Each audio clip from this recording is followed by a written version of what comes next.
So ఇవాళ వారు రావడం చాలా సంతోషం. పవిత్ర కార్తీక మాసం. కార్తీక మాసం శోభ ఎలా కనిపిస్తోంది? అద్భుతంగా ఉందిగా, ఎక్కడ చూసినా.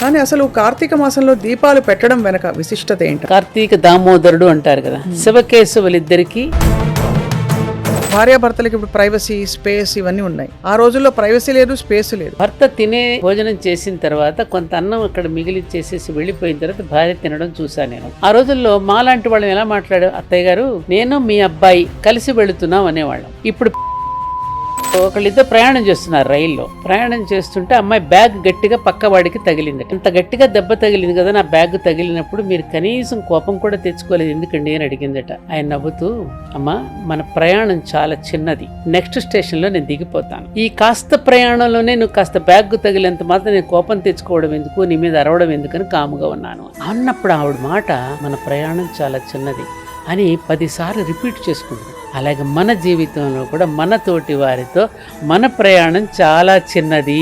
ఖాళీగా ఉన్నటువంటి నేల మీద ఎట్లయితే కలుపు మొక్కలు మొలుస్తాయో, ఖాళీగా ఉన్న మన మనసులలో కూడా రకరకాల చెడు ఆలోచనలు రావడానికి అవకాశం ఉంది. ఎలా మా ఇందులోంచి బయటికి రావడం ఎలా అంటారు? ఎందుకు మన ఒక పోలీస్ ఆఫీసర్ సార్ ఏదో కలవడానికి మేము వెళితే ఆయన ఏమన్నారు తెలుసమ్మా, నవంబర్ డిసెంబర్ లో మాకు నేరాలు చాలా తక్కువ అవుతాయండి, మాకు పోలీసులకు పెద్దగా పని ఉండదు. అవునా, మరి దేనికండి అని అడిగా. ఇప్పుడు అయ్యప్ప స్వామి దీక్షలు ఉంటారమ్మ యువతంతా. ఆ దీక్షలో ఉండడం వల్ల నేరం చేస్తున్న వాడు కూడా నేరాలను నేను తగ్గించుకోవాలన్నా, నా వ్యసనాల నుండి నేను బయటపడాలంటే నేను దీక్ష తీసుకుంటాను రావడమే గొప్ప విషయం. చాలా మంచి మాట అన్నారు. ఎంత గొప్ప మాట అన్నారు, ఎంత గొప్ప మాట. అందుకని ఆ సమయంలో మాకు నేరాలు తగ్గుతాయని చెప్పారు. మీ కన్సర్న్స్ ఏంటమ్మా ఈ తరం చూస్తే? ఏమిటి? ఈ తరం పెద్దవాళ్ళు బాగాలేదు, ఈ తరం పిల్లలు బాగున్నారు. వాళ్ళు చెప్పే ఆన్సర్స్ వింటుంటే ఒక్కొక్కసారి నాకు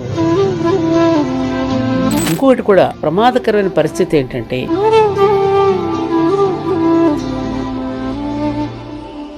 కష్టాలంటే అప్పట్లో ఎలా ఉండేవి కష్టాలు? మీవి డైలీ లైఫ్ లో, దైనందిన జీవితంలో ఆర్థిక కష్టాలు ఉండేవా, లేక వేరే ఇతర రకాల ఆర్థిక కష్టాలంటే మాది చాలా simple life. Military engineering services లో మా వారు వర్క్ చేసేవారు. నీతికి నిజాయితీకి ఒక మారు రూపం మా శ్రీవారు.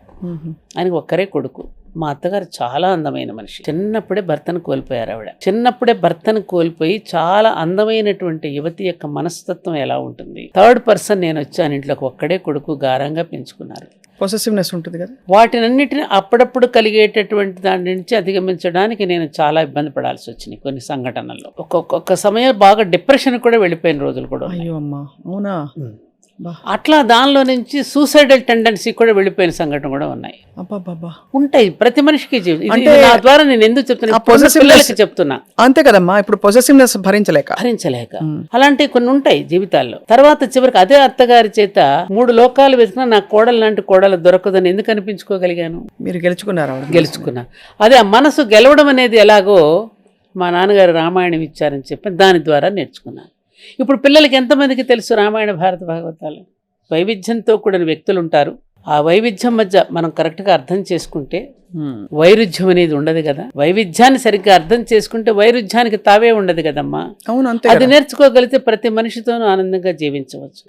ఇది చాలా గొప్ప స్టేట్మెంట్. వైవిధ్యానికి తావిస్తే వైరుధ్యం ఇలాగే ఉండాలంటేనే వైరుధ్యం. అంతే కదా. వైవిధ్యం ఒక్కొక్కళ్ళు ఒక్కోలా ఉంటారు అని అర్థం చేసుకోవడమే. ఉంటాయి కదా. అట్లా ఇప్పటికీ ఉన్నాయి నాకు. ఎందుకుండో బాధలు అనేవి ఉంటాయి. వాటిని కూడా ఎట్లా తీసుకుని వెళ్ళాలనేటటువంటి దాంట్లో ఒడుపుగా జీవించడం నేర్చుకోగలిగితే అదే జీవన కళ. ఒడుపుగా ఎలా తప్పించుకుని దాన్ని ఒడుపుగా జీవించడం అనేది ప్రతి మనిషికి తెలిస్తే ప్రతి మనిషి జీవితం హాయిగా ఉంటుంది. నిన్న నాకు ఒక మెసేజ్ చూశాను, భలే నచ్చింది. ఒకళ్ళిద్దరు ప్రయాణం చేస్తున్నారు రైల్లో. ప్రయాణం చేస్తుంటే అమ్మాయి బ్యాగ్ గట్టిగా పక్కవాడికి తగిలిందట. కాసేపు ఆగి, అంత గట్టిగా దెబ్బ తగిలింది కదా, నా బ్యాగ్ తగిలినప్పుడు మీరు కనీసం కోపం కూడా తెచ్చుకోలేదు ఎందుకండి అని అడిగిందట పక్కవాడిని. ఆయన నవ్వుతూ, అమ్మా మన ప్రయాణం చాలా చిన్నది, నెక్స్ట్ స్టేషన్లో నేను దిగిపోతాను. ఈ కాస్త ప్రయాణంలోనే నువ్వు కాస్త బ్యాగ్ తగిలేంత మాత్రం నేను కోపం తెచ్చుకోవడం ఎందుకు, నీ మీద అరవడం ఎందుకని కాముగా ఉన్నాను అబ్బా అన్నప్పుడు ఆవిడ మాట, ఈ మాట ప్రయాణం చిన్నది, మన ప్రయాణం చాలా చిన్నది అని 10 సార్లు రిపీట్ చేసుకుంది కదా. మన ప్రయాణం చాలా చిన్నది, మన ప్రయాణం చాలా చిన్నది. అలాగే మన జీవితంలో కూడా మన తోటి వారితో మన ప్రయాణం చాలా చిన్నది, మన ప్రయాణం చాలా చిన్నది. ఈలోపు కానీ ఈ కక్షలు ఎందుకు, కార్పణ్యాలు ఎందుకు, గొడవలు ఎందుకు? ఎంత గొప్ప డైలాగ్ అమ్మా అది. ఈ కాసేపు జీవించే భాగ్యానికి ఎందరితో ఇంత విరోధాలు మనం పెంచుకోవాలా? ఎంత గొప్ప మెసేజ్ అది. చాలా గొప్ప మెసేజ్. ఎంత అసలు అది ఆ స్పృహలో ఉంటే మనకు అసలు ఎవరితో కాన్ఫ్లిక్ట్. అమ్మాయిలు వెంటనే చూసారా ఆలోచన, ఓ కదా నిజమే కదా, మన ప్రయాణం చాలా చిన్నది కదా, భర్తతో అయినా భార్యతో అయినా పిల్లలతో అయినా మన ప్రయాణం చాలా చిన్నది, మన ప్రయాణం చాలా చిన్నది. చాలా మంచి మాట అమ్మా. అది నా జీవితానికి నేను అన్వయించుకున్నాను. సో అలాగా అత్తగారిని మీరు గెలుచుకున్నారు, జయించారు, అందరినీ జయించుకున్నాను, అందరినీ జయించుకున్న గొప్ప జీవితం అమ్మా. అలా అందుకే మీరు అంత పరిపక్వంగా ఇక్కడ ఆధునికత, అక్కడ ఆ రోజుల్లో ఉండే పద్ధతులు అన్నిటినీ మీరు సమ్మిళితం చేసుకోవాలమ్మా. ఎందుకంటే మార్పులు వస్తాయి. ఆ రోజుల్లో కాలం అంతా గొప్పదని నేను అన్నాను, ఇప్పుడున్నది మొత్తం చెడ్డదని నేను అన్నాను. అప్పుడు చాలా పొరపాట్లు చేశారు, మూఢాచారాలతో స్త్రీలను అవమానపరిచారు, అలాగే కొన్ని అంటరానితనంతో జాతిని ఇబ్బందులు పెట్టారు. ఇవన్నీ అప్పుడు కొన్ని చెడు జరిగింది. ఇప్పుడు కొంత మంచి జరుగుతుంది. ఇప్పుడున్న ప్రస్తుతం ఉన్నటువంటి మన కాలం రాబోయే నవయుగానికి తెల్లవారుజాము వంటిది. ఇప్పుడు మనమున్న ఈ ప్రస్తుత కాలం రాబోయే నవయుగానికి తెల్లవారుజాము లాంటిది. ఒక విషయం ఏమిటంటే, వ్యవస్థ నుండి అవ్యవస్థ నుండి మళ్ళీ వ్యవస్థ, అవ్యవస్థ నుండి వ్యవస్థను అవ్యవస్థ అనేటట్టు జరుగుతూనే ఉంటుంది. రాత్రి పగలు ఒకదాని తర్వాత ఎట్లా వస్తూ ఉంటాయో, ఇంకా తెల్లవారదేమి, ఈ చీకటి విడిపోదేమి అని మనం పాడుకుంటూ ఉంటాం. ఏదో ఒక రోజున తెల్లవారుతుంది, అందరం బతికి బట్టగడతాం. ఇది సైకిల్, సహజం. ఇప్పుడేమనిపిస్తోందంటే, ఈ కాలాన్ని చూస్తుంటే నేను రోజు అందరితో చెప్తాను, ఆధునికంగా మనం చాలా పెరిగిపోయాం అనుకుంటున్నాం. శాటిలైట్స్ రోజు రోజుకి కక్షలన్నీ ప్రవేశపెడుతున్నారు, కొత్త టెక్నాలజీలు వచ్చేస్తున్నాయి, కృత్రిమ మేధస్సు పెరుగుతోంది. ఇప్పుడు ఇంట్లో పనులు చేయడానికి కూడా మనకి పని మనిషి కూడా అక్కర్లేదట. పనికి అంటే పనికి మనిషి అవసరం లేకుండా ఒక రోబో వచ్చి మన ఇంటి పనులని చేసి పెడుతుంది. ఊడవడం, తోడవడం. మనకి బ్రెయిన్ కేం పని లేదుగా, మనకేం పని లేదు. దేనికి ఈ మధ్యన నేను ఎక్కడ పళ్ళన్నీ కలిసి ఒక మీటింగ్ పెట్టుకున్నాయట, 32 పళ్ళు. వీళ్ళు ఎలాగ మానవులు ఎవరో నవలడం మానేశారు, ఇప్పుడు మింగేస్తున్నారని ఐస్ క్రీముల దగ్గర నుంచి. పళ్ళతో నమిలే పరిస్థితి లేదు కాబట్టి మనం తగ్గిపోదామని అవి కూడా నిర్ణయించుకున్నాయట. అట్లా ఇంకా బ్రెయిన్ కూడా ఇంకా మనతో వీళ్ళకి అవసరం లేదన్నప్పుడు బ్రెయిన్ కుంచుకుపోతే జీవోత్సవాల బ్రతుకుతాం, మనమంతా కోమాలోకి వెళ్ళిపోతాం, ఈ బ్రెయిన్ పనిచేయదు. అలాంటి పరిస్థితులు కూడా రాబోతున్నాయి. అందుకని ఇప్పుడున్నటువంటి ఈ పరిస్థితుల్లో నాకు అనిపించేది ఏమిటంటే, ఏదో కనిపెట్టాలని, ప్రకృతిని ఏదో జయించేసేయాలని తహతహలాడుతూ సైంటిస్టులు చాలా కనిపెడుతూ అనేక రకాల ప్రయోగాలు చేస్తూ కనిపెడుతున్నారు ఆధునికతని. సుఖవంతమైన భోగవంతమైన జీవితాన్ని గడపడానికి కావలసిన వసతులన్నీ నింపేస్తున్నారు కొంపల నిండా. అప్పుడు భగవంతుడు కూడా సహకరిస్తాడు వాళ్ళకి. ప్రకృతి తన రహస్యాలన్నీ ఈ కనిపెడుతున్నటువంటి సైంటిస్టులందరికీ ప్రకృతి ఇస్తూ ఉంటుంది, తన రహస్యాలన్నీ తీసిస్తుంటుంది ఆవిడ. అప్పుడు ప్రకృతిని నేను దర్శించాను అనుకుంటే పర్వాలేదు, నేను జయించాను అనుకుంటే అహంకారం కింద వస్తుంది. అంతే కదా. అలాగే ఋషులు కూడా తపస్సు చేసి మంచిని సమాజ శ్రేయస్సు కోసం మనకి ఆరోగ్య సూత్రాలన్నీ ఇచ్చారు. రాక్షసులు ఏం చేశారు? తపస్సు చేసి కోరకూడని కోరికలు కోరారు కదా. కంసుడి దగ్గర నుంచి, మీకు భస్మాసురుడి దగ్గర నుంచి, మన మహిషాసురుడి దగ్గర నుంచి వాళ్ళు కోరిన కోరికలన్నీ చివరికి ఏమైనాయి? వాళ్ళకే శాపాలుగా మారి వాళ్ళ వినాశనానికి కారణమైంది. ఇప్పుడు సైంటిస్టులు కూడా కనిపెడుతున్నాం అనుకున్నవన్నీ కూడా, ఒరే బాబు మీరు అడుగుతున్నారు, నేను ఇస్తున్నాను, మీకే తెలిసి వస్తుందిలే దీనివలన ఎంత నష్టం జరుగుతుందో అని ప్రకృతి కూడా వాళ్ళకి అన్నీ ఇచ్చేస్తోంది. ఎందుకంటే ప్రాక్టికల్గా వాడికి తెలియాలి కదా. పిల్లవాడు నిప్పు ముట్టుకుంటూ ఉంటే ముట్టుకోవద్దురా అంటాం మనం. ముట్టుకున్న తర్వాత ఏమంటున్నావు? కాలిన తర్వాత వాడు ఇలా తెలిసి వచ్చిందా, దోల తీరిందా అని అంటున్నావా లేదా? అలాగే ప్రకృతి కూడా తన అన్నీ ఇస్తోంది. తెలిసి వచ్చిందా, నీకు రోగం కుదిరిందా అనేటటువంటి సమాధానం చెప్పడానికి ప్రకృతి సిద్ధపడుతోంది. అందుకే జల ప్రళయాలు కూడా వచ్చేస్తున్నాయి. మీరు ఎంత కరెక్ట్గా అన్నారంటే అమ్మా, ఇప్పుడు ఆధునిక యుగంలో మనం సౌకర్యాలను భావించేవన్నీ కూడా మనకే శాపాలుగా మారుతాయంటారు. వాళ్లే చెప్పారు కమ్మా, మేము కనిపెట్టామని గొప్పగా చెప్పుకుంటున్నాం జాతి యొక్క వినాశనానికే అని వాళ్లే చెప్పారుగా. ఐన్స్టైన్ లాంటి వాళ్ళందరూ ఈ విజ్ఞానం అంతా వినాశనానికే అని చెప్పారుగా. ఈ విజ్ఞానం గొప్పదా, వివేకం గొప్పదా? మానవుడికి ఏది కావాలి, వివేకమా విజ్ఞానమా? వివేకమే కదమ్మా. మరి వివేకంతో జీవించడానికి లేనప్పుడు మరి ఎందుకు ఈ విజ్ఞానం ఏం చేసుకుంటాం? ఇప్పుడే మీరు వస్తున్నప్పుడు, రే నేను వెళ్ళి మా మనవాడిని అడిగాను, వాడు టిఫిన్ తింటున్నాడు, రే ఇట్లా వెళితే ఎక్కడికి వెళ్తున్నావు నాన్నమ్మ అని అడిగితే ఇట్లా వెళుతున్నాను రా, మరి ఇప్పుడున్నటువంటి మారిపోతున్న పిల్లల గురించి ఏదో నన్ను అడుగుతారంటే చెప్పాలి, ఏం చెప్పమంటే, ఎవరికి ఏం కావాలో వాళ్ళకే అర్థం కావట్లేదని చెప్పమ్మని అన్నాడు వాడు. ఓహో, అంత అర్థమైతే ధన్యుడే. అర్థమైంది వాడికి, ఆ మాత్రం అర్థమైంది. ఎవరికి ఏం కావాలో వాళ్ళకే అర్థం కావట్లేదని చెప్పమ్మని అన్నాడు వాడు. అంతే, కరెక్టే కదా. అవును. కాబట్టి ఇప్పుడున్న యువతకి వాళ్ళకి ఏం కావాలో వాళ్ళకే తెలియటలా. ఎందుకని నువ్వు అన్ని సౌకర్యాలు ఇచ్చేస్తున్నావు వాడికి. అవును. ఏది అడిగితే అది ఇచ్చేస్తున్నావు, ఇన్స్టెంట్గా అన్ని దొరికేస్తున్నాయి వాడికి. అవును. నిజంగానే వాడికి ఏం కావాలో వాడికి తెలియడలా. నెక్స్ట్ ఏంటి, అట్లా కాకుండా మనం స్టెప్ బై స్టెప్ మనం కష్టపడుతూ సంపాదించుకుంటూ కష్టపడుతూ చేసుకుంటూ వచ్చిన అనుభూతి వాళ్ళ పిల్లలకు ఉందా? మీరు ఒక్క పిల్లవాడిని పంపించండి, ఇప్పుడు చదువుకుంటున్న పిల్లల్ని బ్యాంకుకి వెళ్ళి ఒక ఫామ్ ఫిలప్ చేయమనండి, రైల్వే స్టేషన్కి వాళ్ళకి ఒక టికెట్ రిజర్వేషన్ చేయమని కాదు వచ్చా. అదే మీరు పల్లెటూరు స్కూల్లో చదువుకునే పిల్లల్ని అడగండి, నూతిలో దూకుతాడు, చెరువులో దూకుతాడు, చెట్టెక్కి కాయలు తెంపుకురారంటే తెంపుకొస్తాడు, నిమిషంలో దూకేస్తాడు వాడు. ఇలా కోళ్ళఫారంలాగా పెరుగుతున్నారు పిల్లలు. ఆ పిల్లలు ఏమ్మా స్వప్న కోళ్ళఫారాలే అంతే. కరెక్ట్. అంటే అలా ఒక అంటే మన జీవన శైలి, అవును, మనకి దినచర్యను దేవుని చర్యగా మార్చుకోవటం ఎలాగో నేర్పించారు మన పూర్వీకులు. అవును, దినచర్యను దేవుని చర్యగా మార్చుకోవటం ఎలాగో నేర్పించారు మన పూర్వీకులు. ఇప్పుడు మన దినచర్యను మనం ఏం చేస్తున్నాం? రాక్షస చర్యగా మార్చుకుంటున్నాం. కుంభకర్ణుడిలా నిద్రపోతున్నాం. నిద్ర లేపడానికి చాలా ఇబ్బంది పడుతున్నాం ఒక్కొక్కరిని. మత్తు వదలరా నిద్ర లేపడం నిజంగానే కష్టం, చాలా కష్టంగా ఉందండి. చిన్నప్పుడు అసలు ఒక టైంలో అయితే చన్నీళ్లు మొహం మీద చల్లేవారు. అది చాలా ఇప్పుడు వినడానికి చాలా కిరాతకంగా ఉంటుంది. కొడుతున్నారమ్మా తల్లిదండ్రుల పిల్లలు. ఇంకేం చేస్తాం? అదేంటే మీరు తింటలేదా, మీరు చేయటం లేదా అని అడుగుతున్నారు. వీళ్ళ దగ్గర ఆన్సర్ లేదుగా, మరి వీళ్ళు అదే పని చేస్తున్నారుగా. ఇప్పుడు వీళ్ళు అదే పని చేస్తున్నారు కదమ్మా, అందుకని వాళ్ళని కోప్పట్టే అధికారం కూడా వీళ్ళు కోల్పోతున్నారు. బహుశా మీ కాలంలో అయితే తెలియదు బయటకు వెళ్ళి భోంచేయడం. అబే, అసలు పిండి వంటలు బ్రహ్మాండంగా ఇంట్లో చేసేవారు, పెద్దవాళ్ళంతా ఉండేవారు. ఆ పిండి వంటలు వాళ్ళ పిల్లలకి పనికిరావుగా పిల్లలకి. ఇప్పుడు అన్ని బర్త్డే వస్తే అదే పుట్టినరోజులు అవే. ఏ ఒకేషన్ వచ్చినా కూడా, స్కూల్లో ఏదైనా జరిగినా కూడా కేకులు, పేస్ట్రీలు, మ్యాగీలు, పాడు. ఏ టిఫిన్ బాక్స్ చూడండి మీరు, పిల్లల లంచ్ బాక్స్ ఏముంటుంది అందులో? అయితే మరి ఎలా ఇందులోంచి బయటికి రావడం ఎలా అంటారు? అందరికీ తెలిసి వచ్చే రోజు వస్తుంది. ఆల్రెడీ ప్రకృతి స్టార్ట్ చేసింది తన పని. అమ్మా, ఆల్రెడీ ప్రకృతి మొదలుపెట్టింది. కరోనా దగ్గర నుంచి ప్రకృతి తన చర్యలను స్టార్ట్ చేసింది. మానవుడికి బుద్ధి చెప్పడానికి కావలసిన చర్యలని ఆల్రెడీ మొదలయ్యింది. మన దాకా వస్తే అప్పుడు కానీ తెలియదు. ఒక్కొక్కళ్ళు కనువిప్పు కలిగేటటువంటి రోజు వస్తే కానీ తెలియదు. మాలాంటి పెద్దవాళ్ళని చెప్తే, పెద్దవాళ్ళందరినీ పాత సామాను కింద జమ కట్టేశారంటగా ఇప్పుడు ఈ మధ్యకాలంలో. మీ ఇంట్లో పాత సామాన్లు ఉన్నాయా అని అడుగుతున్నారటగా పెద్దవాళ్ళు ఎవరైనా ఉంటే. అవును, నిజమేనా? ఇది నాకు తెలియదు. ఈ మధ్యన ఎవరు అంటే ఇది ఒక నిష్ఠూరంగా వచ్చిన అంటున్నారు. పెద్దల మాట చెవికెక్కడం లేదు. ఇవన్నీ ఏదో పాత రకమైనటువంటి పద్ధతులు అనేటువంటి స్థితిలో ఆలోచిస్తున్నారు. అది పాత రకమైనటువంటి పద్ధతులు కాదమ్మా, పాత్కు సంబంధించిన పద్ధతి. పాత్ అంటే మార్గం, అంతే కదా, పథం అని. అది మంచి పథంలో మనం నడిపించడానికి మనకి ఏర్పాటు చేశారు. యద్యత్ ఆచరిత శ్రేష్ఠ. ప్రముఖులైనటువంటి వాళ్ళు, పెద్దలైనటువంటి వాళ్ళు ఏది ఆచరిస్తారో మీరు ఆచరించండి చాలు, ఇంకేం అక్కర్లేదు, మీరు ఏం అడగక్కర్లేదు, ప్రశ్నించనక్కర్లేదు అని చెప్పాడు కృష్ణుడు. పెద్దవాళ్ళు ఏ బాటలో నడిచారో మీరు ఆ బాట, ఆ పెద్దల యొక్క బాట నుండి మన అడుగు జారి పడిపోయింది కిందకి.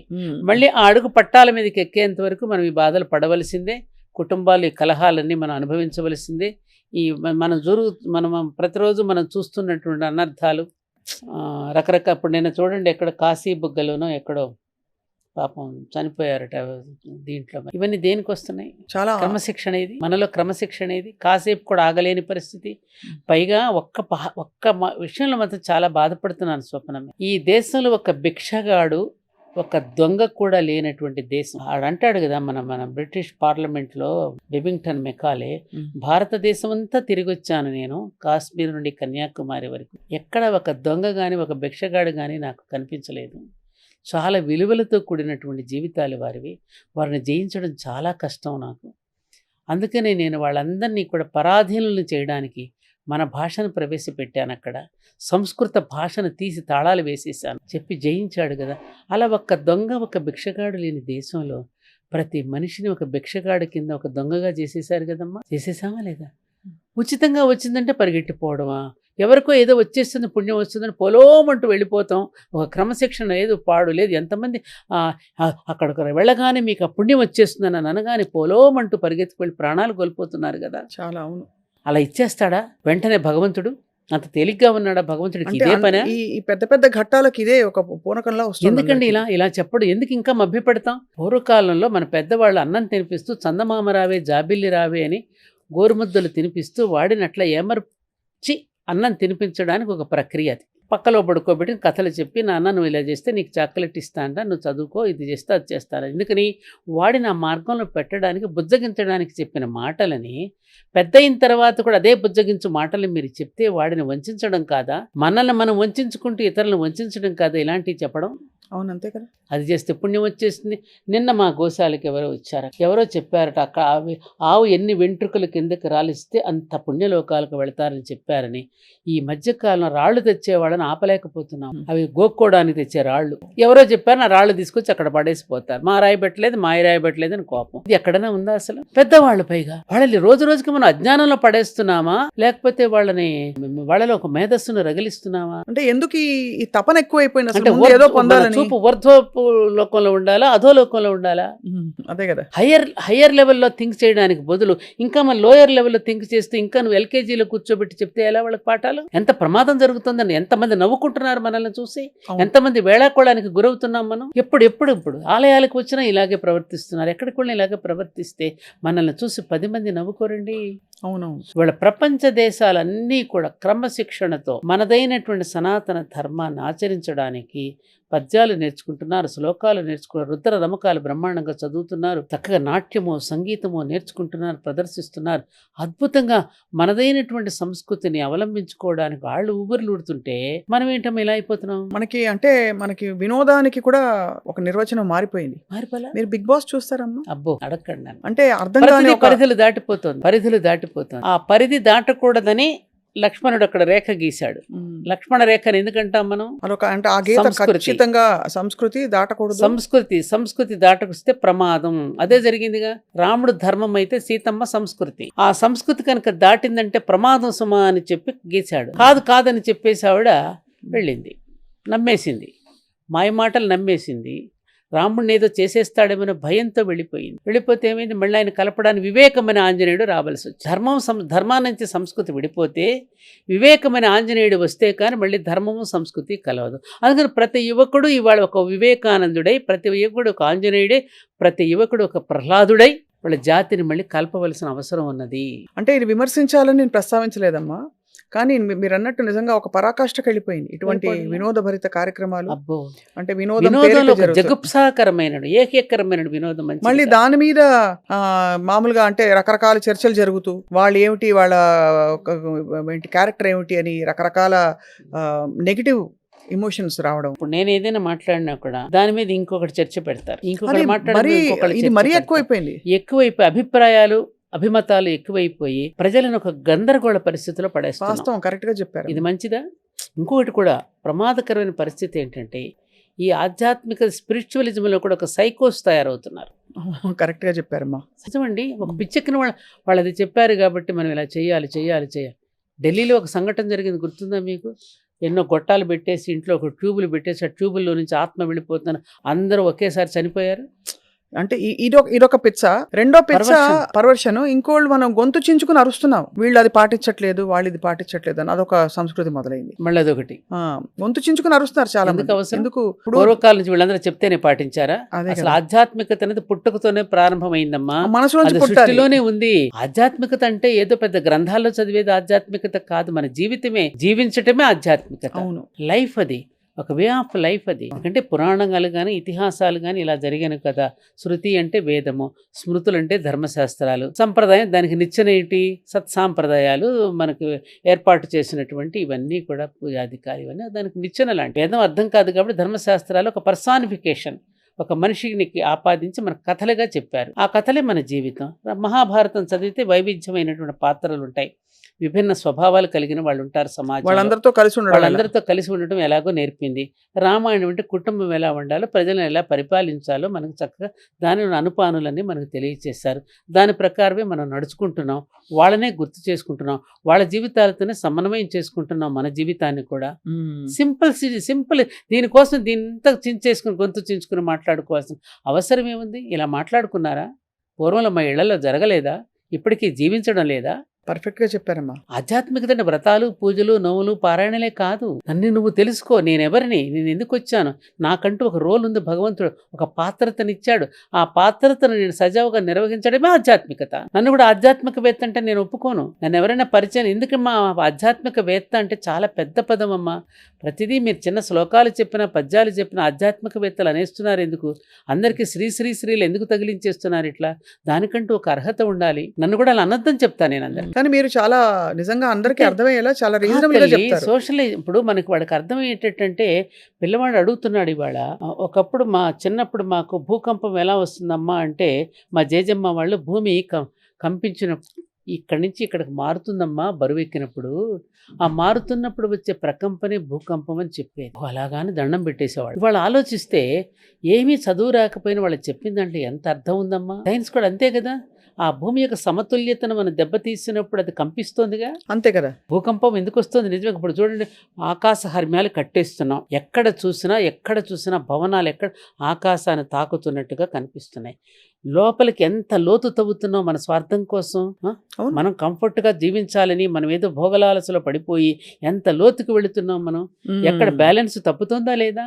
ఒకవైపున పర్వతాలు, ఒకవైపున నదులు, ఒకవైపున సముద్రం, ఒకవైపున చెట్లు, దీని బ్యాలెన్స్.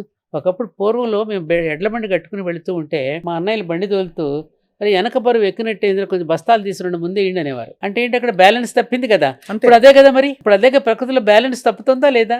ఈక్విలిబ్రియం అంటారు, దాన్ని మెయింటైన్ చేయాలా లేదా? మరి మానవులుగా మనం ఎంతవరకు ఆలోచిస్తున్నాం? మన చదువు ఎక్కడికి పోయింది? మన వివేకం ఎక్కడ తగలబడింది? మరి ఇంత భూమి మనకి ఇచ్చినప్పుడు 100 మంది ఉన్న చోట నువ్వు 1000 మందిని పెడుతున్నావు, 10 మంది ఉండవలసిన చోట 100 మందిని కూర్చోబెడుతున్నావు. ఎలా ఉంటుంది అక్కడ బ్యాలెన్స్? నీళ్ళు ఎక్కడి నుంచి తెస్తారు? పంచభూతాల గురించి మనం ఆలోచిస్తున్నామా? మరి దానికి కోపం రాదా? అగ్నికి కోపం రాదా? వాయువుకి కోపం రాదా? ఇవన్నీ స్తంభించిపోతే ఒకరోజు ఏమవుతాం మనంతా? ఖచ్చితంగా అవుతున్నావా? అన్ని కరువు కాటకాలు, మన వైపరీత్యాలు అన్ని జరిగిపోతున్నాయి. ఇప్పుడు జలప్రళయం ప్రారంభమైంది కదా, ముంచేస్తుంది కదా. ఎప్పుడు కురుస్తుంది వర్షం? అనావృష్టి, అతివృష్టి, అనావృష్టిలు చూస్తున్నామా లేదా? నేను పెద్దగా ఏం చదువుకోలేదమ్మా. మేము చదువుకునేది ఎంత? 10వ తరగతి. ఇప్పుడు మాది 11వ తరగతి. జిల్లా పరిషత్ హై స్కూల్లో ఎస్ఎస్ఎల్సి నేను చదువుకున్నది అంతవరకు. జిల్లా పరిషత్ తెలుగు మీడియము. మా నాన్నగారు మా అమ్మగారు ఏం చదువుకున్నారు? 4వ తరగతి, 2వ. వాళ్ళు చెప్పినంత గొప్ప విషయాలు ఇప్పుడు చెప్పగలమా మేము? ఇప్పుడు చదువుకున్న వాళ్ళు చెప్పగలరా? ఒక పద్యం చెప్పిన దాని తాత్పర్యం ఎంత అందంగా మాట్లాడి చెప్పేవారు మా నాన్నగారు. మందలించవలసి వచ్చిన మా అమ్మల్ని పిల్లల్ని ఎప్పుడైనా మహాభారతానికి, రామాయణానికి ముడిపెట్టి దాన్ని సమన్వయం చేసుకుని చెప్పి. ఒకరోజు మా అమ్మగారికి ఎదురు సమాధానం చెప్పాను. చిన్నప్పుడు చదువుకునేటప్పుడు నన్ను పిలిచారు. అమ్మ, భూమి కంటే భారమైంది ఏది అని అడిగారు. తల్లి, నాన్న అన్నాను. మరి అది తెలిసేనా అమ్మకు సమాధానం చెప్తున్నావు అని అడిగారు. అంటే మందలించడంలో కూడా వాటిని గుర్తు చేస్తూ చెప్పడం. మీకు భలే గుర్తుంది. కానీ చూడండి ఎంత నాటుకుపోయింది మీలో. మా నాటుకుపోతాయి కదా. చిన్నప్పుడు నిజంగానే ఒక తరంలో మీరు అన్నట్టు, మీ తరంలో అమ్మా మీరు ఇలాంటివి నాటుకుపోయాయి. మా తరంలో మేము చిన్నప్పుడు నేర్చుకున్న సంగీతాలు కూడా బాగా అప్పుడు అలవాటు. అద్భుతం. మీరు కానీ ఫ్యామిలీలో మీ అమ్మగారు అందరికి ఎంత జ్ఞానం. కానీ తర్వాత తరం అమ్మా ఇప్పుడు వాళ్ళకి మెమరీ ఉండట్లే. అంటే అందరికీ అని చెప్పలేం కానీ చాలా తగ్గిపోతున్నాం. 9 ఎంతరా అంటే వాడు క్యాలిక్యులేటర్ నొక్కితే వాడికి బ్రెయిన్ ఎలా పనిచేస్తుందమ్మా. ఎక్కాలి కింద నుంచి పైకి, పై నుంచి కిందకి చెప్పించేవారు మాతో పెద్దమాల శిక్షల విషయాలు. ఇప్పుడు పిల్లలకి తిథులు తెలియదు, మాసాలు తెలియదు, నక్షత్రాలు తెలియదు. చిన్న లెక్క కూడా ఇది చూసి చెప్తున్నాడు. ప్రతిదానికి గూగుల్లో సెర్చ్ చేసుకుంటున్నాడు ప్రతి చిన్నదీను. వాడికి బ్రెయిన్ ఎక్కడ పనిచేస్తుంది? అవును. కాబట్టి వాళ్ళకి మనం ఇప్పుడు స్వామి వివేకానందుడు ఒక మాట అంటాడండి, ముందు మానవుడికి కావలసిన అవసరాలు తీర్చడం చాలా కష్టం. నిజంగా మానవుడికి అవసరాలు రెండే. ఒకటి మానసిక పరమైనవి, ఒకటి శారీరక పరమైనవి. 2 అవసరాలు. అలాంటి అవసరాలు తీర్చాలంటే ముందు జనాభా పెరుగుతున్న కొద్దీ చాలా కష్టము. కేవలం వ్యాపార దృష్టితో చేసే వాటిని బహిష్కరించి తీరవలసిందే అన్నాడు. అర్థమైందా నేను చెప్పి? అర్థమైంది. కేవలం వ్యాపార దృష్టితో చేసే వాళ్ళని బహిష్కరించాల్సిందే, వాటిని తీసేయాలి, సముద్రంలో పారేయాలి. ఇది సమాజానికి చేటు చేస్తుంది అనుకున్నప్పుడు దాన్ని సమాజంలో పెట్టకూడదు. మా అత్తగారు అనేవారు, బంగాళదుంపలు ఒకసారి తినకూడదని ఏదో వచ్చింది పెద్ద వార్త, బంగాళదుంపలు ఇది వస్తుంది. మా అత్తగారు ఒక మాట అన్నారు, బంగాళదుంపలు తినకూడదని రేడియోలో చెప్పే బదులు బంగాళదుంపలు మార్కెట్లోకి రానియకుండా చెయ్యొచ్చు కదా అనేవారు. అవి ఎంత గొప్ప మాట అది. అవును, కరెక్టే. అవును. అలాంటి అసలు మార్కెట్లో ప్రజల కళ్ళ పడకుండా ఉంటే చూస్తే జాగ్రత్త పడొచ్చుగా. వచ్చిన తర్వాత మనం ఎంత మొత్తుకుంటే ప్రజలు ఎంతవరకు వింటారు? ఎందుకంటే పెద్దల మాటలు చద్ది మూటలని ఎందుకన్నారు? అనుభవంతో చెప్పే మాటలమ్మా అవి. అప్పుడు చిన్నప్పుడు మాకు కోపం వచ్చి ఉండొచ్చు, కానీ పెరిగిన తర్వాత అబ్బో నిజంగా అమ్మ నా మాట చెప్పేది, నాన్న ఈ మాట చెప్పారు కదా, కరెక్టే కదా, ఆ కాసేపు మన ఓపిక పట్టకపోయి ఉంటే ఎలా ఉండేది జీవితం. చిన్నప్పుడు మేము కూడా కాపురానికి వచ్చినప్పుడు ఎవరమైనా కొంచెం భయపడతాం. కొత్త ఇల్లు, కొత్త వాతావరణం, కొత్త వ్యక్తులు. అప్పుడు మనకు ఒక డిప్రెషన్ వస్తుంది. అమ్మ వీళ్ళతో ముందు కొనసాగించలేమనే భయం ఏర్పడుతుంది. అవును. అప్పుడు వాళ్ళ దగ్గరకు తీసుకుని మేము కూడా వచ్చిన కొత్తలో ఇలాగే భయపడ్డాము. తర్వాత స్వభావాలు అర్థమవుతాయి. వాళ్ళతో శృతి కలుపుకుని జీవించడం ఎలాగో మీకు అర్థమవుతుందమ్మా అని నెమ్మదిగా చెప్పి పంపబట్టి మేము కాపురాలు నిలబెట్టుకోగలిగాం. అవును. నిజమే కదా. ఆ రోజున అమ్మ చెప్పకపోతే, పెద్దమ్మ చెప్పకపోతే, నాన్నగారు చెప్పకపోతే ఏమైపోయి ఉండేవాళ్ళం అని అనిపిస్తుందా లేదా? అవును. ఇవాళ ఆ పరిస్థితి ఉందా? అసలు ఇప్పుడు అంత చెప్పుకోవడం, ఫోటో షూట్స్కి వీటికి పెడుతున్నంత టైంని వాటిని అసలు ఈ పిల్లలకి వివాహ వ్యవస్థలో ఇది మనకున్నటువంటిది ఒక యూనిట్. 2 కుటుంబాల కలయిక, 2 భిన్న మనస్తత్వాలు. అమ్మకు బ్యాటరీ పెట్టేటప్పుడు నెగిటివ్ పాజిటివ్ 2 కలిపి పెడితేనే బ్యాటరీ వెలుగుతోంది. అందుకని భార్యాభర్తలు ఉత్తర దక్షిణ ధ్రువాలు ఉంటాయి, 2 కలిసి జీవించడమే గొప్పతనం. అవును కదమ్మా. ఒక చోట మొక్కను పెడితే ఆ మొక్కను తీసి మరొక చోట నాటితే మళ్ళీ ఈ వాతావరణానికి అలవాటు పడటానికి 2-3 రోజులు పడుతుందమ్మా. మళ్ళీ నిటారుగా నిలబడుతుంది. ఇప్పుడు వాడిపోయినట్టు కనిపిస్తుంది కానీ తర్వాత నిగనగలాడుతుంది అని మనం ఎగ్జాంపుల్గా చెప్తే ఎవరైనా చెప్తున్నావా? వింటున్నారా? అంటే ఎవరికి వాళ్ళకి తెలిసి వస్తుంది. ఇప్పుడు ఏం చేస్తున్నారు? అమెరికాలో ఉద్యోగాలు లేవు. ఒకప్పుడు అమెరికా అబ్బాయి అయితేనే పిల్లనిస్తాం అన్నారు. ఇవాళ ఏం పర్వాలేదండి, ఒక 20 ఎకరాలు 10 ఎకరాల పొలం ఉంటే చాలడు వ్యవసాయం చేసినా అని చేస్తున్నారు. అసలు పిల్లవాడు పెళ్ళొద్దు అంటున్నాడు, అమ్మాయి పెళ్ళొద్దు అంటుంది. ఏమిటి మరి ఇది? పిల్లలు అసలు వద్దంటున్నారు, పిల్లల్ని కనవంటున్నారు. దేనిని బాగా పడిపోయిందమ్మా చాలా దేశాల్లో. జనాభా భారతదేశం ఒకటే పడిపోయి కొన్ని దేశాల్లో అయితే బాగా తగ్గిపోయిందట పిల్లల కండం అనేది. ఇదంతా ఏం లేదు స్వప్న, నేను చెప్పాక ఎప్పుడో ఇప్పుడు ఎగ్స్ ఫర్టిలైజింగ్ అని వినుంటారు మీరు. అంటే మనం ఎగ్స్ తీసుకెళ్లి దాచడం తర్వాత కండానికి చాలా ఉన్నాయి. ఆ రోజుల్లో లేదే లేదు. ఇవన్నీ పురాణ కాలంలో కూడా ఉన్నవే. మన ఫర్టిలైజేషన్ ఇవన్నీ లేవేంటి? గాంధారి కథ చూస్తే ఏమిటి, అయ్యో నిజ కథలు చూస్తే ఏమిటి, ఇవన్నీ లేకేం కాదు. అది అప్పటికప్పుడు ఆ అవసరంలో ఆ సంతానం దానికి చెప్పడానికి పుట్టించారు. అందుకని అదే ఇప్పుడు కూడా కొనసాగిస్తామంటే ఎలా కుదురుతుంది? అంతే అంతే. సృష్టిలో లేనిది లేదు. సృష్టిలో ప్రతిదానికి వద్దని చెప్పలేదు, దేనికైనా హద్దు ఉండాలని చెప్పింది తప్ప వద్దు అని చెప్పలా. అంతే, హద్దు ఉండాలని చెప్పింది. పరిమితులు దాటితే ప్రమాదం అని చెప్పింది. ప్రమాద గంటికలు సూచించారు. ఆ ప్రమాదంలోకి వెళ్ళి పడిపోతే మళ్ళీ మనకే తెలిసి వస్తుంది. మళ్ళీ వెనక్కి వస్తాం. తప్పది ఇది. మళ్ళీ వెనక్కి వస్తాం. మీ వంటి వారు అప్పుడప్పుడు గుర్తు చేయడం అమ్మా అవసరం. అందుకే మిమ్మల్ని ఇబ్బంది పెట్టి వాళ్ళ ఏం పర్వాలేదమ్మా. ఎందుకంటే మీరు చెప్తే అర్థమయ్యేలా చెప్తారు, చమత్కారంతో చెప్తారు, విపరీతమైన ప్రేమతో కూడా చెప్తారు. ప్రేమే మా సమాజం మీద మనకు ఉండేది ప్రేమే. ఎందుకంటే ఎవరు మంది మనం ఊరికే వసుదైవ కుటుంబం ఊరికే మాటల్లో చెప్పుకోవడం కాదు. ఈ సమాజంలో మనం ఒక భాగం. సమాజం బాగుంటే అందులో నేను ఉన్నానుగా నేను బాగుంటాను. అందుకని సమాజం హితాన్ని మనం కోరుకుంటూ వాళ్ళకి ఎప్పటికప్పుడు చెప్పుకుంటూ ఇప్పుడు పిల్లలకి నేను చెప్తున్నాను, ప్రతి చోటకి వెళ్ళినప్పుడు ఎందుకు ఇంతమంది విద్యార్థులను ఎందుకు కలుస్తున్నా, రేపటి బాధ్యత వాళ్ళే. మరొకటి ఏంటి మీ కన్సర్న్స్ ఏంటమ్మా? ఈ తరం చూస్తే ఏమిటి మీకు కొట్టొచ్చినట్టు మిమ్మల్ని ఇబ్బంది పెట్టి? ఈ తరం పిల్లలు బాగున్నారు, ఈ తరం పెద్దవాళ్ళు బాగాలేదు, ఈ తరం పిల్లలు బాగున్నారు. పిల్లలతో నేను మాట్లాడితే నేను ఎక్కువ పిల్లలతో కూర్చొని సంభాషిస్తా. వాళ్ళు చెప్పే ఆన్సర్స్ వింటుంటే ఒక్కొక్కసారి నాకు అరే మనకి తట్టలేదు ఇది. ఇంకోటి ఏం చేస్తున్నారు వాళ్ళు, ఎవరి ప్రణాళిక వాళ్ళు వేసేసుకుంటున్నారు. తల్లిదండ్రులతో ప్రమేయం లేకుండా ఇవాళ టెక్నాలజీ కూడా పెరిగిపోయింది. వాళ్ళ జీవితానికి కావాల్సిన బాటను వాళ్లే నిర్మాణం చేసుకుంటున్నారు. రీసెంట్గా మీరు పేపర్లో కూడా చూశారు కదా, ఒక పిల్లవాడు ఇక్కడ గుజరాత్లో ఎక్కడో హాస్టల్లో చదువుతున్నాడు. హాస్టల్లో చదివితే కొద్ది రోజులు హోమ్ సిక్తో బాధపడ్డాడు. అమ్మని చూడాలని, నాన్నని చూడాలని బాధపడ్డాడు. ఆ తర్వాత ఇలా బాధపడటం కంటే నేను ఏదైనా కొత్తగా ఆవిష్కరిస్తే బాగుంది, ఒక డ్రోన్ కనిపెట్టాడు. మీరు వినే ఉంటారు పేపర్లో చూసి. ఆ డ్రోన్ కనిపెడితే కేంద్ర ప్రభుత్వం ఆ కుర్రవాడిని పిలిచి ఆ తర్వాత ఆ డ్రోన్స్ తయారు చేయించి పెద్ద మార్కెట్టే, చిన్న వయసులో వాడు అంత పెద్దవాడైపోయి గొప్పగా వాడుగా తీర్చిదిద్దబడ్డాడు. మరి చూడండి, అతని ఆలోచనల నుంచి పుట్టినటువంటి ఒక ఇది. అలా పిల్లలు చాలా గొప్పగా ఆవిష్కరిస్తున్నారమ్మా. అవునవును, వాళ్ళలో చాలా చాలా కొత్త ఆలోచనలు వస్తున్నాయి. కాబట్టి తరంలో ఒకవైపు బాగా అధికంగా డబ్బు సంపాదించేసి పిల్లలకి కావలసిందని ఇచ్చేస్తే వ్యసనాల బారిన పడు సమాజం ఒకవైపున ఉన్నారు. అలాగని మొత్తం పిల్లలు చెడిపోవాలి. కొంతమంది పిల్లలు ఇలా కూడా తయారవుతున్నారు, ఇలా కూడా కొత్త ఆవిష్కరణలు చేస్తున్నారు. మన యొక్క ఇతిహాసాల మీద శ్రద్ధ పెడుతున్నారు.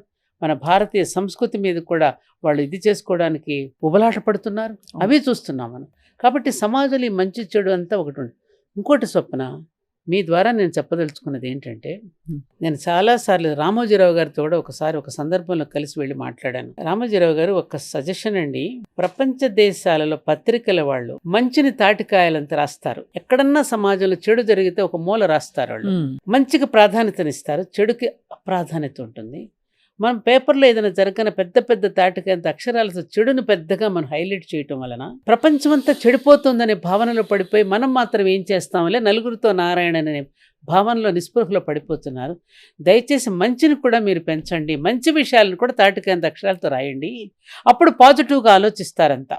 అంతా చెడిపోతుంది అని అనుకుంటున్నారు. నేను సమాజంలో చాలా చోట్ల పర్యటిస్తాను కదా స్వప్న. అవును, మానవత్వం కూడా అనేక రకాలుగా వెల్లివిరుస్తోంది అమ్మా, వెల్లివిరుస్తోంది. చాలా ప్రజాసేవలో పేరు ప్రఖ్యాతులను ఆశించకుండా చేస్తున్న వాళ్ళు చాలామంది ఉన్నారు. అలాంటి వాళ్ళని 40 మందిని నేను ఇంటర్వ్యూ చేశానమ్మా. ఒక అతనైతే రైల్వే ప్లాట్ఫామ్ మీద పడిపోయిన పిల్లల్ని, రామచంద్ర శరత్ బాబా నెల్లూరులో ఉంటాడు, ఒక్క అబ్బాయిని గురించి చెప్తా, 40 మంది గురించి మీకు చెప్పలేను కాబట్టి. ఆ పిల్లలందరినీ తీసుకుని వచ్చి ఒక పాక నిర్మాణం చేసి చదువులు చెప్పిస్తూ వాళ్ళు గొప్ప గొప్ప ఉద్యోగాలు చూస్తున్నారు. అతను ఏనాడు ప్రేరు ప్రతిష్టలు ఆశించలా. నేను అడిగాను ఒక రోజున, ఈ పిల్లలందరినీ తీసుకు ఎందుకు పెట్టుకున్నావు శరత్ బాబు నువ్వు అని అడిగితే, అమ్మా గొంగళి పురుగును చూసి మనం అందరం అసహించుకుంటాం, చేతి మీద పడితే ఒక్కసారి విదిలించి పారేస్తాం. అదే గొంగళి పురుగు సీతాకొక చిలుకగా మారాలి అంటే అందరం గొంగళి పురుగులను చంపేస్తే ఎలాగమ్మా? ఈ గొంగళి పురుగు లాంటి పిల్లల్ని తీసుకుని వస్తే సీతాకొక చిలుకలుగా మార్చేస్తేనే కదా మీ అందరూ ఆనందపడుతున్నారు. అవును, అతని దగ్గర పెరిగిన పిల్లలు ఇక్కడ సిటీలో పెద్ద పెద్ద ఉద్యోగాల్లో ఉన్నారమ్మా. మీరు అన్నది రైటే అమ్మా. మానవత్వం చాలా వెల్లివిరుస్తోంది. అలాంటి సందర్భాలు బాగా ఉన్నాయి. ఆ చైతన్యం చాలా మందిలో ఉన్నాయి, ఆ చైతన్యం కూడా ఉంది. కాబట్టి ఈ దేశంలో ఉన్న గొప్పతనం ఏమిటంటే ఆ కొంత చెడు కూడా ఉండకూడదని కోరుకుంటుంది ఈ దేశం. అవును, పుణ్యభూమి ధర్మభూమి కదమ్మా. ఆ కొంత చెడు కూడా ఉంటే కుళ్ళిపోయిన ఉల్లిపాయ పక్కన పడితే మిగతా ఉల్లిపాయలు ఎక్కడ కుళ్ళిపోతాయని మనం ఎలా అయితే తీసేస్తామో, ఆ కొంచెం కూడా కుళ్ళిపోయిన తనం ఉండకూడదనేటువంటి స్థితిలో ఆందోళన పడి మళ్ళీ వాళ్ళని ట్రాక్లో నిలబెట్టడానికి ఇదిగో మీ ఇలాంటి మీడియా ద్వారా మళ్ళీ జాతిని మేలుకొల్పడానికి పెద్దవాళ్ళ ద్వారా మళ్ళీ ప్రయత్నం చేస్తూనే ఉంటుంది ఈ భారతదేశం మాత్రమే. కృణవంతో విశ్వమార్యం. ఈ మొత్తం విశ్వాన్ని శ్రేష్ఠులుగా తయారు చేయడం కదా మన భారతీయత లక్ష్యం. కృణవంత విశ్వమార్యం ఏంటంటే ఆర్యులు అంటే నోబెల్ పర్సన్స్. విశ్వంలో ఉన్న ప్రతి మానవుడు ఒక నోబెల్ పర్సన్గా తయారు కావాలనేటది మన ప్రధాన సూత్రం. కాబట్టి ఎవరు కూడా అలా దారి తప్పకుండా ఉండడం కోసం అని చెప్పి చేసే ప్రయత్నమే తప్ప అందరూ చెడిపోలేదు. ఇది ఎంత పెరుగుతోందో ఇది ఉంది. అందుకని బాగా చెడు ఎక్కువగా పెరిగిపోయినప్పుడు దేవతలందరూ విష్ణుమూర్తి దగ్గర ఎట్లయితే మొరపెట్టుకుంటారో, రాక్షసత్వం పెరిగిపోతే ఆ పెరిగిపోయిన లెవెల్కి వచ్చినప్పుడు మళ్ళీ విష్ణుమూర్తి లాంటి ఒక మహాపురుషుడు మళ్ళీ దిగి వస్తాడు. దిగి వచ్చి మళ్ళీ జాతిని చక్కదిద్దుతాడు. ఇది క్రమంలో ప్రతిసారి జరుగుతూనే ఉంది అవతారాలు మనం చూస్తూ ఉంటే. అవును కదమ్మా, ఇప్పుడు కూడా అంతే జరుగుతుంది. కాబట్టి మనందరం చేయవలసింది ఏమిటి? ఆ శక్తి ఏదైతే ఉన్నదో భగవత్ శక్తి, ఆ భగవత్ శక్తిని ప్రార్థన చేయవలసింది ఏమిటంటే అలాంటి వాటిని తగ్గించి మంచిని పెంచి యదా యదా హి ధర్మస్య గ్లానిర్భవతి భారత్ అని భగవద్గీతలో ఉంది కదా. ఆ ధర్మానికి గ్లాని వచ్చినప్పుడల్లా నేను దిగి వస్తానని అన్నాడు కదా. కాబట్టి ఆ గ్లాని వచ్చినప్పుడు వస్తుంది కాబట్టి ప్రార్థన చేద్దాం. ఏదో ఒక్కరోజు దిగి వస్తాడు, మళ్ళీ చక్కదిద్దుతాడు. మనం ఆశాజీవులం కదా. అవును, ఆశిద్దాం అలా అని. చాలా ధన్యులమే అయ్యాం. మీ అనుభవాలు స్వానుభవాలు పంచుకోవడం అమ్మా. అంటే మీ వంటి వారికి కూడా కష్టం వచ్చి ఉంటుంది. అందుకే మీరు ఇంత పరిపక్వంగా ఆ కష్టాన్ని మీరు అనుభవపూర్వకంగా తెలుసుకుని బయటకు వచ్చారు. ఇప్పటికీ ఈవెన్ నౌ. కానీ అమ్మా, మీరు అన్నట్టు మనిషి అన్నాక కష్టం ఉంటుంది. కష్టంలోంచి బయటికి రావడం ద్వారా జయిస్తాం. అలాగే చుట్టూ ఉన్న పరిస్థితులు కూడా చక్కదిద్దుకుని ఆ స్పృహ అందరిలో కలగాలని కోరుకుంటున్నాం.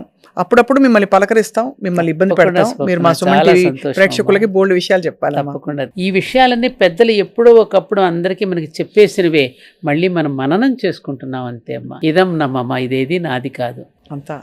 నమస్కారం అమ్మా.